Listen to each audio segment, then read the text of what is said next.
resentment is there's a bunch of people out there that have these lives that are deeply unsatisfying, because I think somehow or another, through momentum and through things falling into place the way they are, and people trying to fit their lives around the way these pieces have fallen into place, there are so many people that are working all day long doing something that is deeply unsatisfying and almost painful to them. Yes. If you make furniture for a living, and you feel a great satisfaction out of that, and you sell that furniture, look, man, making furniture feels good. If you can do that, you could cut those corners perfectly and sand everything down nice and stain it, and then it's done, and you get this satisfaction, and you sell it to someone, and that pays your bills. That is infinitely more satisfying than being stuck in some fucking cubicle working for someone that you don't want to work for, having to have these stupid fucking office meetings, talking to people in human resources, sitting down with your supervisor where they evaluate your job performance, and you're not really, you really need to be enthusiastic about this company. This company is your future. This kind of you're like, fuck, kill me now. There's a lot of people out there that would way rather do something else, and I hope they understand that they can. Everybody's got these stupid barriers they put in their own head. You got to resist those goddamn things, because they don't do you any good, and they certainly define the potential for your future in a negative way that's not self-serving, and it's not even real. You put this artificial ceiling on the potential for what you're doing. If you hit a wall, okay, that just means you need to regroup and rethink. It doesn't mean that wall's there, especially when it comes to something like social media or like a podcast, something where you like it less, fix that. Figure out a way to do it. You can do that. And this idea that there's no way to get past the starting block today is just ludicrous. It's crazy. And it's just this poor thinking. And people that are trapped in bad situations, one of the problems is you feel like this is your future. You feel like you're fucked and you can't get out of that. There's no hope. There's no light at the end of the tunnel. There's no rainbow. And if you feel like that, that alone can be incredibly defining and limiting. But if you look at yourself objectively and say, okay, I kind of am fucked here. I'm in credit card debt. I'm working in a shitty job. I don't like what I'm doing, but I have some ideas. I need to feed those fucking ideas. I need to feed them and water them, and I need to set aside a certain amount of time every day to just try to make those things happen. You can do that. Wondering why other people's success, or wondering why other people are successful, is the refuge of losers. Wondering why other people are successful.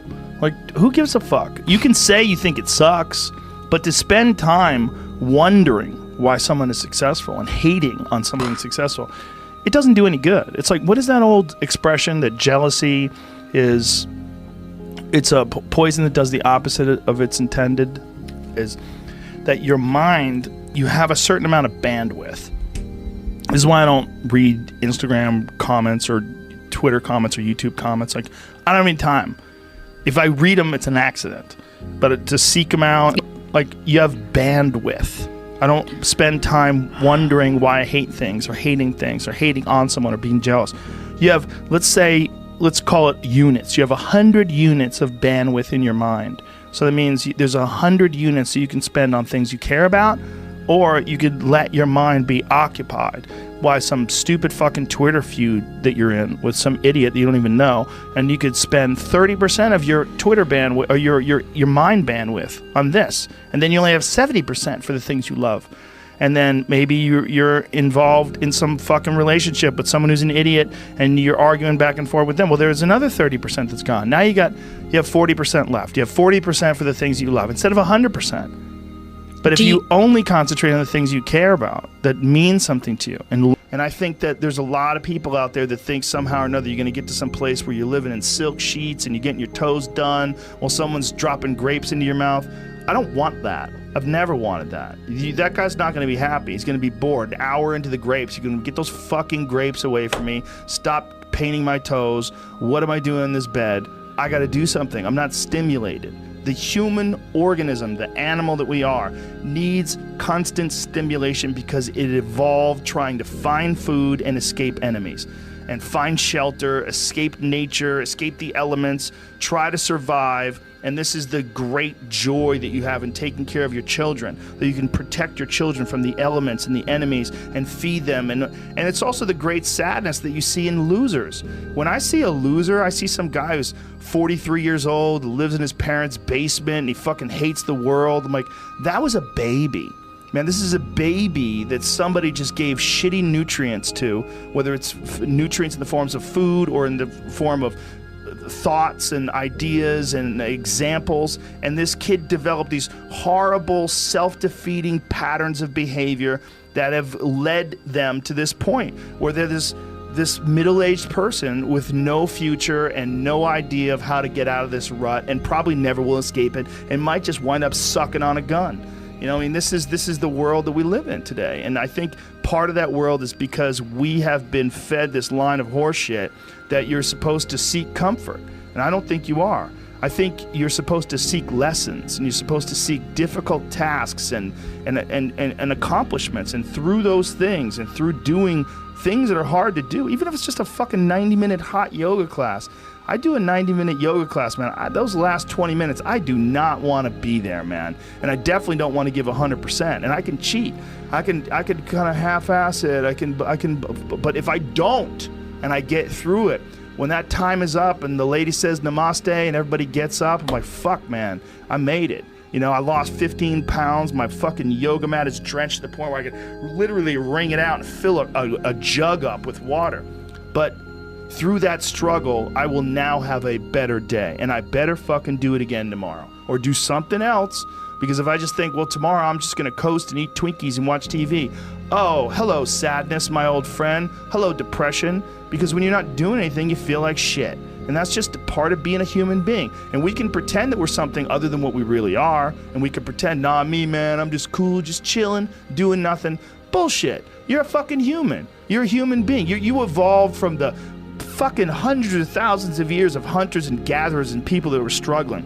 Those human reward systems are carved deeply into your DNA. And if you don't respect that, if you don't respect the mechanism of happiness and fulfillment and what you really need to do in order to feel satisfied in life, camaraderie, love, family, friendship, struggle, testing yourself, learning, all those things are imperative. They're all a giant part of being a person. Concentrating on people that suck or being jealous about people that are doing well does me zero good. But instead, if someone does well, I can be inspired and I can get fired up by it. I mean, I figured this out in my early 20s. I was like, okay, this is I have a poor way of looking at it because it's a martial arts thing. Because in martial arts, like, you can't be jealous of someone else's ability. You have to realize you might have to fight them someday. So by realizing that they're really good, you're forced to be objective about it. And you have to go to work.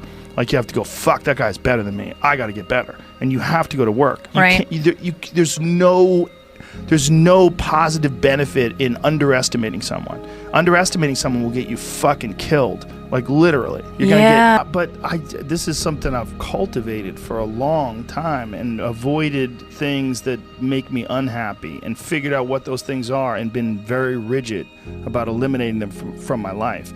And one of the big ones is eliminating interactions with people that are negative. That is gigantic. And because I've realized that I'm not really as independent as I used to like to think I was. I used to like to think that my thought process was independent and that I don't give a fuck what anybody thinks. That's nonsense. People say that because they absolutely care what people think and it bothers them. So they say, I don't give a fuck. But that I don't give a fuck stuff is almost entirely nonsense. You do care. And you care in both ways. You care if people are critical of you, care if people are positive of you, but you also care if people are living positive lives and they're motivating you.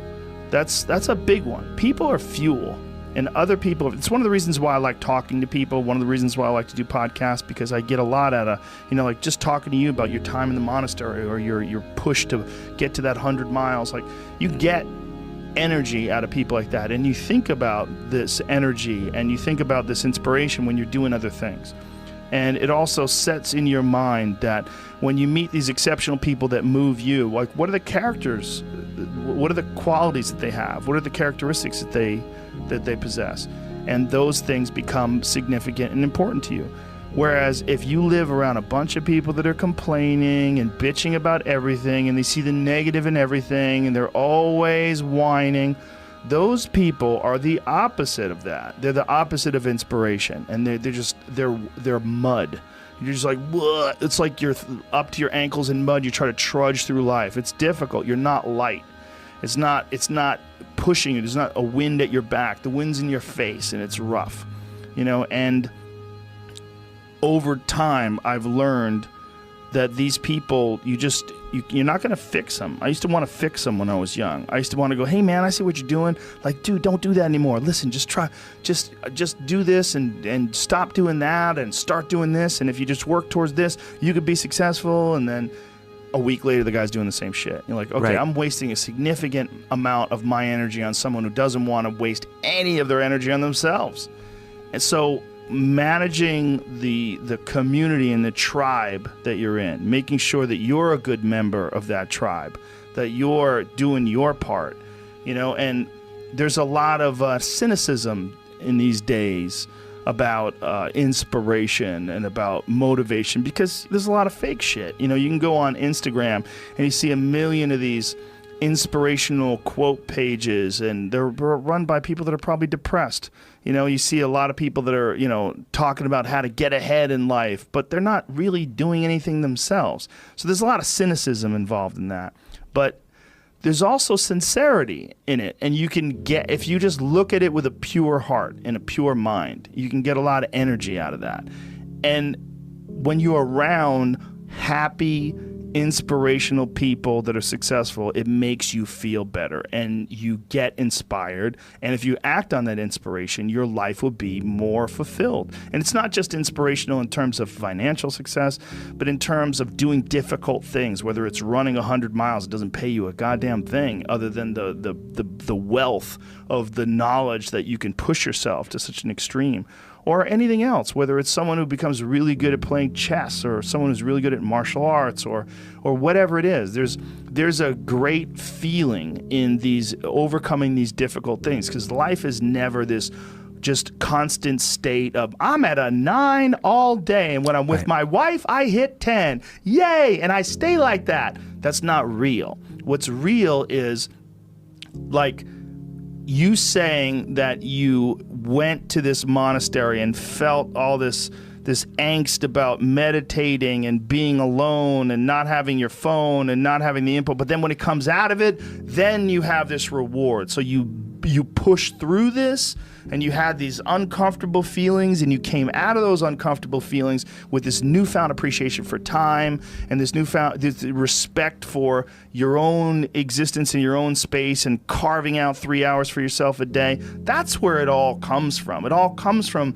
life lessons, and the lessons are learned through struggle.